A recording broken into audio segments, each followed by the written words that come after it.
ইসলামের আদর্শ। হেরা বলে আমাদের আর কোনো অভিযোগ নাই, আমরা তো এই জ্ঞান বুঝছি না, ভাবছি খাদের মেয়ে আছে, উনি খামোখাদেরি করেন, ঘুমাই থাকেন। 2 নম্বর অভিযোগ, উনি মাসে কেন একদিন ছুটিতে থাকেন। ওমর বলেন এটার সুন্দর উত্তর দাও, না হয় উপায় নাই।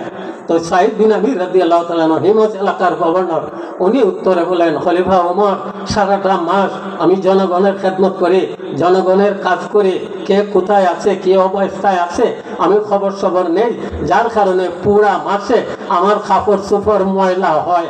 মাসে একদিন ছুটিতে থাইকা আমি আমার নিজ হাতে ময়লা কাপড় চোপড় ধুইয়া পরিষ্কার করি।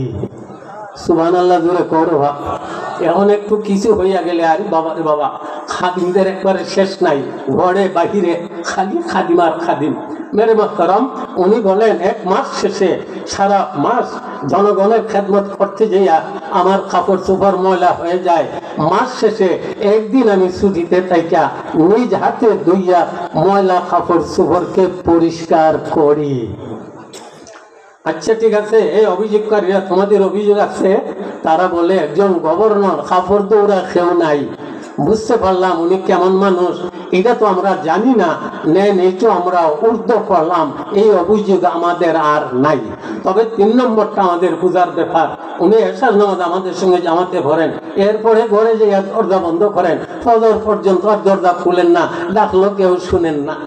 ওমর বলেন, এই সাইদ বিন আমির, এটার উত্তর দাও, আশার নামাজ জামাতে ভরো তাদের সঙ্গে, এরপরে করে যে কি করো। উনি উত্তর দেন না। ওমর বলেন উত্তর দাও। 1 বার 2 বার 3 বারের পরে খান দেন আর বলেন, খলিফা ওমর, আমি আশার নামাজ জামাতে পড়িয়া ঘরে যাইয়া দরজা বন্ধ করে আমি ঘুমাই না, আমি যাই নামাজ বিছাইয়া আমার আল্লাহর সামনে নামাজে দাঁড়াইয়া যাই। জোরে সুবহানাল্লাহ করব। আমি ঘুমাই না, আপনি আমাকে গভর্নর বানাইছেন, এশার নামাজ জামাতে পড়ে আমি ঘরে যাইয়া যাই নামাজ বিছাইয়া সারাটা রাত নামাজ পড়ি, আল্লাহর দরবারে কান্নাকাটি করি।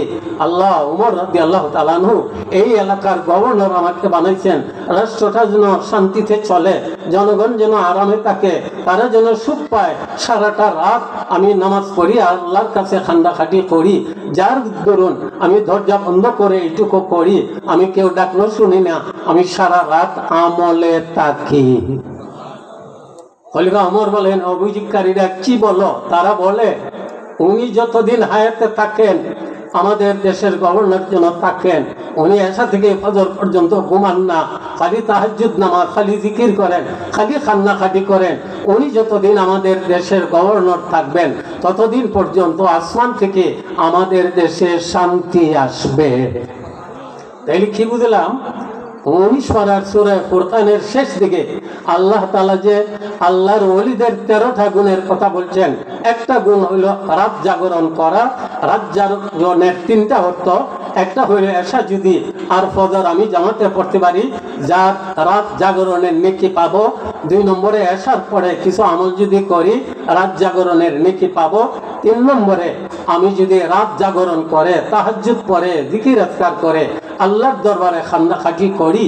হাদিসে তো পরিষ্কার নবী বলে গেছেন, আল্লাহ তাআলার নিয়ম, রাত্রে দুনিয়ার আসমানে আল্লাহর নুজুলের রহমত আল্লাহ নিজে ডাকেন, এ আমার বান্দাবান্দির দল, কার কি কথা আছে তোমরা কও, আমি শুনতে রাজি, তোমাদের ফল দিতে রাজি।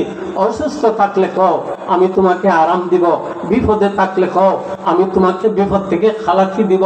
অভাবে থাকলে কও, আমি তোমার অভাব দূর করে দিব। এই রাত জাগরণ যারা করবে, আল্লাহ তাদের আল্লাহর খাস ওলি বানাইয়া নিবেন।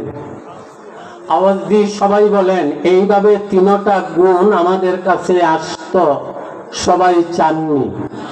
আরো জোরে কোন চাননি? বিশেষ করে ওই শেষ রাতের জাগরণ, তাহাজ্জুদ পড়ে পড়ে আমি যখন আল্লাহর দরবারে কান্নাকাটি করব, নবী বলেন ওই তাহাজ্জুদ গুজারেরা পরকালে আল্লাহ তাদের বেলা হিসাব বেহেশতি বানিয়ে দিবেন। এখন আমার কথা, কেন আমি এই আয়াত করে আপনাদের সামনে এই বিষয়ে আলোচনা করলাম? একটা হইল আমার নিজের আমল, আর আরেকটা হইল আমার দ্বারা নিয়ে কিছু রাত জাগরণ করনেওয়ালা লোক তৈয়ার হয়। আমি নিজে যদি আমল করি ভালো কথা, আমি আমল পারলাম না, আমার দ্বারা যদি কিছু আমলওয়ালা লোক তৈয়ার হয়, রাত জাগরণ করনেওয়ালা, ऐसा फजर जमाते पढ़ने वाला ऐसार परे तेलावत करने वाला जिकिर करने वाला लोक যদি তৈয়ার হয় বিশেষ করে তাহাজ্জুদ গুজার লোক যদি তৈয়ার হয় এরা যতদিন পর্যন্ত নেক আমল করবে আমার মাধ্যমে যে এমন হইল ওদের সম পরিমাণ নেকি আল্লাহ তাআলা আমাদেরও আমলনামায় দান করে দিবেন। দেখেন শেষ কথাটা বুঝাইতে পারতেছি না। একটা হইলো আমার নিজের আমল, আমি যদি রাত জাগরণ করে ওলি হইতে পারি ভালো কথা, আমি পারলাম না, আমার দ্বারা নিয়ে কিছু ওলি লোক তৈয়ার হয়, যদি আমার মেহনতে আমার চেষ্টায় আমার ফিকিরে কিছু লোক যদি ওলি তৈয়ার হয়, ওই ওলিরা যেই পরিমাণ নেকি কামাই করবে এই পরিমাণ নেকি আল্লাহ তাআলা আমাদেরও আমলনামায় দান করে দিবেন। বুঝতে পারতেছি না। একটা হইলো আমার নিজের আমল, আর একটা আমার দ্বারা কিছু আমলওয়ালা লোক তৈয়ার হোক। এটার বুঝের জন্য আপনাদের একটা ঘটনা শোনাই। আম্মাজান আয়েশা সিদ্দিকা রাদিয়াল্লাহু তাআলা আনহা, ওনার কাছে হযরতে মুনকাদির সাহেব রহমাতুল্লাহ আলাইহি যাইয়া বলেন, মা আয়েশা আল্লাহর ওয়াস্তে আমাকে কিছু দাও। আয়েশা সারা গুণ খুঁজলেন, কিছু দেওয়ার পাইলেন না।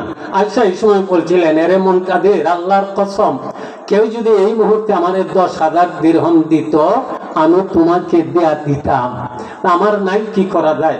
মুনকাদির বলেন, নাইতে আর আমি যাই যা। এর মধ্যে একটা মানুষ আয়েশা রাদিয়াল্লাহু তাআলা আনহাকে 10,000 দিরহাম দেয়া দিছে। আয়েশা ডাকেন, মুনকাদির যাইও না, আমি যে বলছিলাম 10,000 দিলে তোমারে দেয়া দিমু, আল্লাহ ফাটাইয়া দিছেন, নাও এই 10,000 দিরহাম আমি তোমারে দিলাম। মুনকাদির সাহেব 10,000 দিরহাম নিয়া 3,000 দিরহাম দ্বারা এগুলো শরঈ বান্দি কিনলেন। সংক্ষেপে বলছি, শরী বান্দি কেনার পরে এই বান্দির পেট থেকে 3টা ছেলে জন্ম নিছে।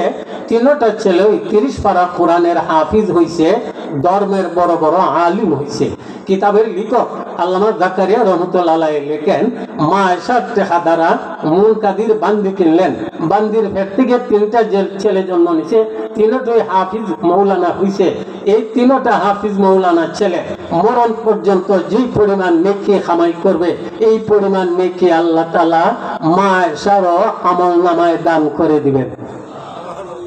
তাইলে বুঝতে পারলাম, একটা হইলো আমার নিজের আমল, আমার মধ্যে যদি আমলের কমতি হয় আমার দ্বারা আমার মেহনতে, একটা ছেলে আসছে এখানে পড়ার জন্য, আমি তারে জাগির দিলাম, আমার ঘরে জাগিরে খাইয়া সে হাফিজ হইল, আলিম হইল, আল্লাহর ওলি হইল, এ মরণ পর্যন্ত যে পরিমাণ নেকি কামাই করবে ওই জাগিরওয়ালা বেটা বেটির আমল নামায় আল্লাহ সম পরিমাণ ওই নেকি দান করে দিবেন। আপনার পরামর্শের দ্বারা মাদ্রাসা চলল, এই পরামর্শের দ্বারা মাদ্রাসা পরিচালিত হওয়াতে বেশ কিছু ছেলে হাফিজ হইছে, আলিম হইছে। যাদের পরামর্শে, যাদের সাদাত হওয়ার দ্বারা এরা হাফিজ হইল, আলিম হইল। যতদিন মাদ্রাসা থাকবে এখানে পড়ে পড়ে হাফিজ হবে, আলিম হবে। যত ছেলে হাফিজ আলিম হবে ওরা যেই পরিমাণ নেকি কামাই করবে, যারা সাদা দাতা, যারা পরামর্শদাতা, যারা অক্ষদাতা জায়গা দিচ্ছেন তাদের জায়গায় ঘর হইয়া এখানে পড়াশোনা হইতেছে, কেউ জাগে যে যে লাইনে সহায়ক, প্রত্যেকের আমল নামায় ওই হাফিজ ছেলে, আলিম ছেলেদের সম পরিমাণ নেকি আল্লাহ তাআলা প্রত্যেকের আমল নামায় দান করে দিবেন। জানি না আপনারা বুঝাইতে পারতেছি কিনা। একটা হইলো আমার নিজের আমল, আর একটা হইলো আমার দ্বারা যেন কিছু আমলওয়ালা লোক তৈয়ার হয়। আপনারা সবাই বলেন, আপনাদের দ্বারা কিছু আমলওয়ালা আল্লাহর ওলি লোক তৈয়ার হইতো চাননি? তাইলে এই ধরনের মাদ্রাসায় রাত জাগরণ ওয়ালা লোক বানায়, এই ধরনের মাদ্রাসায় রাত্রে মাসুম সূরাগুলো পড়নেওয়ালা বানায়। এই সমস্ত মাদ্রাসায় পড়নেওয়ালা ছেলেদের তারা বড় হইয়া আলিম হইয়া ওই জিকির করনেওয়ালা হয়, তাহাজ্জুদ গুজার হয়, আল্লাহর ওলি হয়। যাদের প্রচেষ্টায়, যাদের মেহনতে কেউ ঝাগা দিছেন, কেউ টাকা দিছেন, কেউ এইভাবে পরামর্শ দিছেন, যে যে লাইনে এই ধরনের মাদ্রাসা পরিচালনায় সহায়ক হবে প্রত্যেকের আমল নামায় যত ছেলে এখানে পড়া হাফিজ হবে, আলিম হবে, তাদের সম পরিমাণ নেকি প্রত্যেকের আমল নামায় আল্লাহ তাআলা দান করে দিবেন। আব্দুল্লাহ ইবনে আব্বাস রাদিয়াল্লাহু তাআলা আনহুমা, আরেকটা ঘটনা বলে শেষ করছি। ওনার কাছে কিছু লোক আইসা কয়, অমুক বুজুর্গ মেয়ে বিয়া দিছেন, মেয়েটাকে উঠাইয়া দেওয়ার মতো পয়সা নাই। আব্দুল্লাহ ইবনে আব্বাস রাদিয়াল্লাহু তাআলা আনহুমা বললেন, দেখো বাক্সের মধ্যে কিছু পয়সা আছে, তোমরা নিয়ে যাও, আর তোমরা নিজে খরচ করে ওনার মেয়েটারে উঠাইয়া দাও। বুজুর্গের হাতে টাকা দিও না, বুজুর্গের হাতে টাকা দিলে ওই আপনাদের বাজারে এসে গরু কিনতে হবে, হাট বাজার করতে হবে, ওনার আমলের অসুবিধা হবে। ওনার আমলের জন্য অসুবিধা হয় না, আমলওয়ালার আমল করতে দাও, আর তোমরা নিজে হাট বাজার করে মেয়েটাকে উঠাইয়া দাও। আমাদের উচিত ছিল মাদ্রাসায় পড়ানোওয়ালারা তারা সুন্দরভাবে পড়াবেন, ছাত্ররা সুন্দরভাবে পড়বে, দিনে পড়বে, রাত্রে পড়বে, ঠিকভাবে তারা আমল করবে। মাদ্রাসার যা প্রয়োজন আমরা স্বেচ্ছায় মাদ্রাসায় আনিয়ে দিব, তাদের যদি আমলে থাকতে দিতাম, তারা যেই পরিমাণ নেকি কামাই করত এই পরিমাণ নেকি আমরা পাইয়া যেতাম। আমার চরিত্রতলা থেকে আমাকে আমার নাজিম সাহেবকে গজনাইপুরের বাজারে আসতে হয়, চান্দা দেন, অন্য জায়গায় যাইতে হন, ওইদিকে আমলের অসুবিধা হয়। আইনে বলে আপনি নিজে মাদ্রাসায় যাইয়া তাদের বেতনের প্রয়োজন, ঘরের প্রয়োজন সব ব্যবস্থা করেন, আর তাদের বলেন আপনারা তেলাওয়াত করেন, তাহাজ্জুদ পড়েন, জিকির করেন, আমল করেন, তবেই আপনি আমলগুলোর সব পাইয়া যাবেন। আপনারা সবাই বলেন আমাদের মেহনতে কিছু ইমানওয়ালা, আমলওয়ালা, তাহাজ্জুদ গুজার লোক তৈয়ার হইতো, সবাই চাননি, যেরকম চাননি। খেতে চান হাতটা উঠান, আল্লাহ আমাদের এই বুঝ দেন, সবাই আমিন বলেন। হাত কানা আল্লাহর রাস্তায় একটু পকেটে রেবা 5 টাকা, 10 টাকা, 150 টাকা দেওয়ার জন্য আমি অনুরোধ করলাম। লম্বা সময় কথা বলার আমাদের বয়সও নাই, সময়ও নাই, সবাই আল্লাহকে ওয়াস্তে দেন। আমার কথা